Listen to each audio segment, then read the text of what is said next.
আসসালামু আলাইকুম ওয়া রাহমাতুল্লাহি ওয়া বারাকাতুহু। প্রিয় বন্ধুরা, আশা করি অনেক ভালো আছেন। আলহামদুলিল্লাহ। প্রিয় বন্ধুরা, কোরবানির বিষয়ে আপনাদের মাঝে কিছু কথা শেয়ার করব ইনশাআল্লাহ। প্রিয় বন্ধুরা, কোরবানি নিজেকে খুশি করার জন্য কোরবানি আমরা দিই না। আমরা একমাত্র কোরবানি দিই আল্লাহ এবং আল্লাহ রাসূলকে সন্তুষ্টি করার লক্ষ্যে। প্রিয় বন্ধুরা, কোরবানির মাংস নিজে খাওয়ার জন্য নয়, কোরবানির মাংস অন্যকে দেওয়ার জন্য কোরবানি দেওয়া হয়। আপনার ঘরের সামনে একজন ভিক্ষুক আসে, আপনি যদি তাকে ভিক্ষা যদি না দিয়ে বিদায় করে দেন দূর দূর করে, আল্লাহ পাক খুব নারাজ হয়। আমি আপনি বুঝি না বিদায় এই কাজগুলো করি। প্রিয় বন্ধুরা, কোরবানি এমন একটা জিনিস, আসলে এটা যে কোনো লোকে চাইলে পারে না।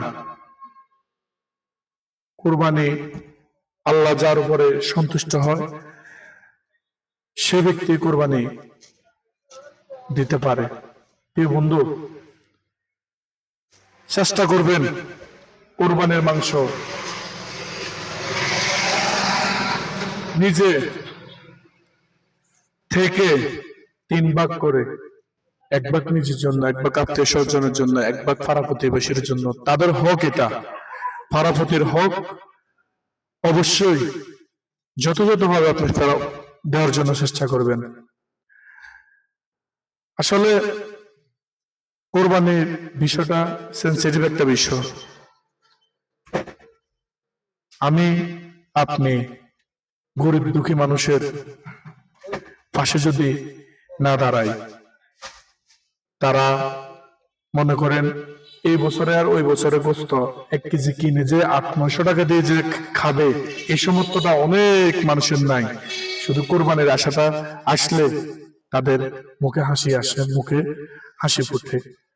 প্রিয় বন্ধুরা, বারবার এই কথাটাই অনুরোধ করে বলবো, চেষ্টা করবেন যথাযথভাবে আপনার সমাজ, আপনার পাড়া প্রতিবেশী হক যেন আদায় করতে সক্ষম হন।